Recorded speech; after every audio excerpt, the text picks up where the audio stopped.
Okay, our handle is pretty dry now. It's good and dry. I'm going to take it out there and I'm going to work on grinding this handle down, getting it in shape. So I've been messing with it just a little bit there. I'm going to take off some of the humps. Unlike some of the other ones I did, we're going to straighten this handle up, get it pretty smooth. And I need to knock this big hump down right here. I need to knock it down. So that's what we're going to go work on. We're going to work on the handle, just grinding it up.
Alright, we did a good bit of grinding on this, and we took the Dremel, we did the Dremel tool around that and got that down, and then I did make some finger grooves in here.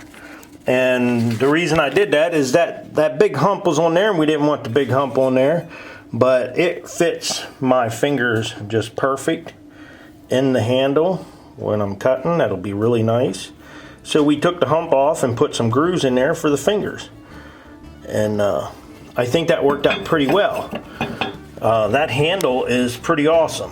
Most of that was done on that little 1x30 sander and just a Dremel tool.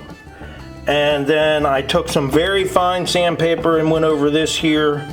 And we're going to get ready to take this down to the other garage and run it over to buffer because I think we got it down pretty good. I think it's going to be just fine, but we do want to clean it up with the buffer to take out them real light scratches that we have. It should take out a lot of stuff on this meat cleaver. So that's what we're down to so far. Okay, we're going to get some buffing done here. This is the Harbor Freight Central Machinery buffer. I've had no issues with this buffer. As long as I let it do the work, it seems to work just fine on our blades. So we're going to go ahead and get started and see if we can get this blade cleaned up good.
Man, this $1 meat cleaver turned out nice.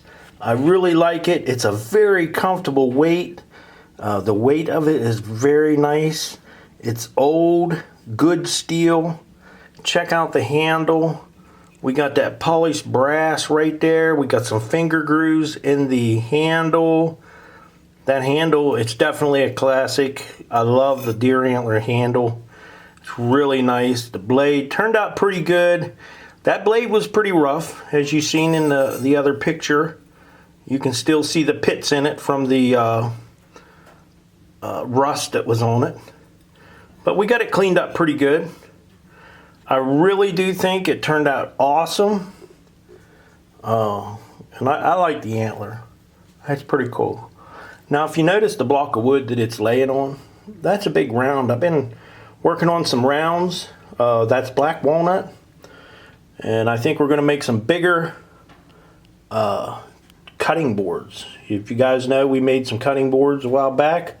Might leave a link at the top of the page. Top of the screen there, you can check out some of the cutting boards. Well, one of them that we made. So we're going to make some big ones now, and I'll be showing you some videos in the future of these big hunks of black walnut. So let's just go see if we can find something to cut.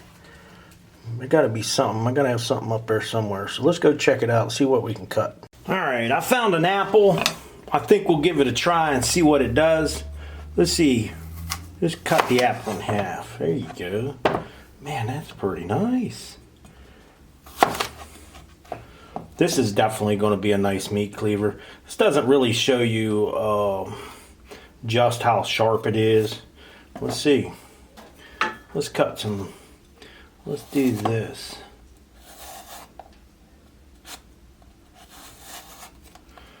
That's nice and thin.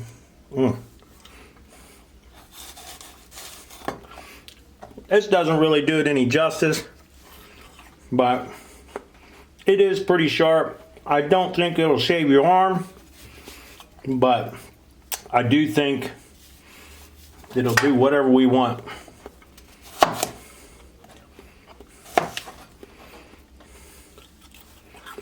I really don't have nothing else to cut, but it works.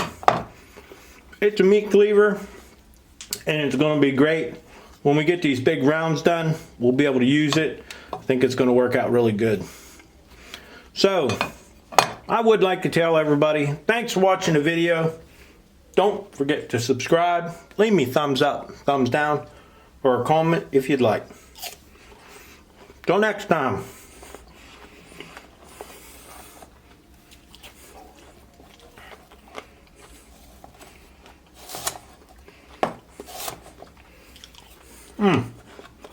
Good apple.